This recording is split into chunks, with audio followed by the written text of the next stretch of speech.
پیغمبر علیہ السلام فرمائے کہ چاہ یو ورک شی پیدا کئی آغا اخبل کئی. پیغمبر علیہ السلام فرمائے دے سڑی دا جہنم ور اخبل کئی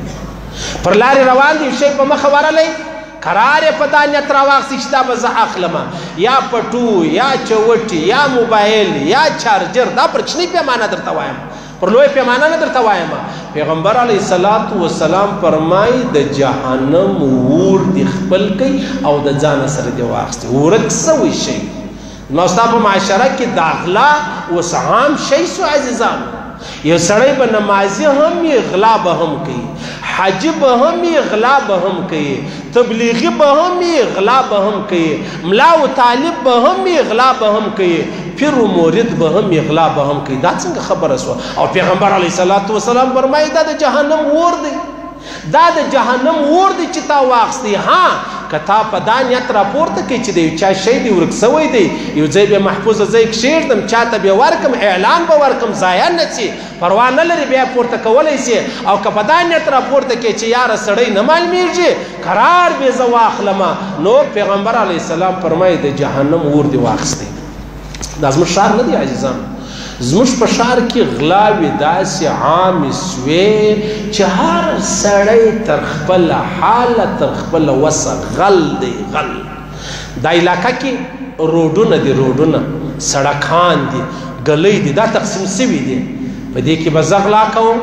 په هغه ګلۍ کې ته غلا کوه په بله ګلۍ کې د پلانۍ غلا کوي بیا ول بس بیا ما و پولیس سره پرېږده ما و تاړه سره پرېږده علیحده خرڅ سوي دي تقسیم سوي دي. صحیح سلو تا موبایل کوي ستا د غوږه موبایل وڅغلی تا چیرې ویوړی په څو دې خرڅ کوي ما خو په 15 لکه اخیستی و آیفون و تا ته په 80,000 نه در خرڅېږي دا تا چیرې ویوړی. جناب نبی کریم مبارک صلی الله علیه وسلم دې ته د جهنم اور ویلی دی اوس ته مسلمان یې و پر پیغمبر علیه السلام دی ایمان دی و د پیغمبر علیه السلام پر خبرو دی هم ایمان دی و نو پیغمبر علیه السلام فرمایي دا د جهنم اور دی. اوس څه چم کوي تاسو په دې خبره لږ څه ګوره ډېر دا کله کله موږ غله ووینو تصویرونه یې ووینو عام د معاشرې کسان دي دا زموږ دا خل چې دا غل به څنګه یې یو خو د کچې ډاکوګان دي هغو در سره پرون اعلان وکړئ ول راوځي جهاد فرض دی جهاد فرض دی ول راوځي هغه خبره داسې ده چې دا حکومت ورسره میلاو نشي هېڅوک هیڅ هم نشي کولی. ما د نن څه 15 کاله 14 کاله مخکې پر ما د دغه لوډ سپیکر اف آی آر کاټ سوی ستا په لوډ سپیکر کې بیان کړی دی حالانکې د مشرف د دوره څه ما بیان نه دی کړی خو زما مسجد د روډ پر غاړه دی نو چې زه دا بیان وشی کوم هغه دا خیال دی چې دا لوړ لوډ سپیکران دي لوړ لوډ سپیکران زه استعمالوم نه تاسو ټول ګواهان یاست بیا هم پر ما اف آی آر کاټ کړی دی. دلته غله راځي هر ګلۍ جلا جلا معلوموي چې دا به فلانی دا به د فلاني ما و کار سره پرېږده ما و سرکار سره پرېږده ما و حکومت سره پرېږده بیا چې کله ونیول سي یا زما ټلیفون ورغلی یا ستا ټلیفون ورغلی یا د هغه غټ سړي ټلیفون راغلی یا د فلاني غټ سړي ټلیفون راغلی غل راوځي بس قرار بې غمه ګرځي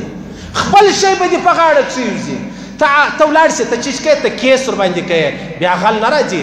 پیشې لرته به هره ورځ ورځي جج هم په خبر دی وکیل هم په خبر دی منګرها یو نیم کال دې ذلیله کوي بس خلک وایي پروا نه لري که زما موټر غلا کړی دی هسې پروا نه لري پروا نه لري پروا نه لري که زما موټرسایکل و سایکل و بل پلانی شی زه بس پروا نه لري دا زه چې منډه پسې کوم هغه تر دې ډېره ذلیله ده او ډېر سړی ذلیله کوي.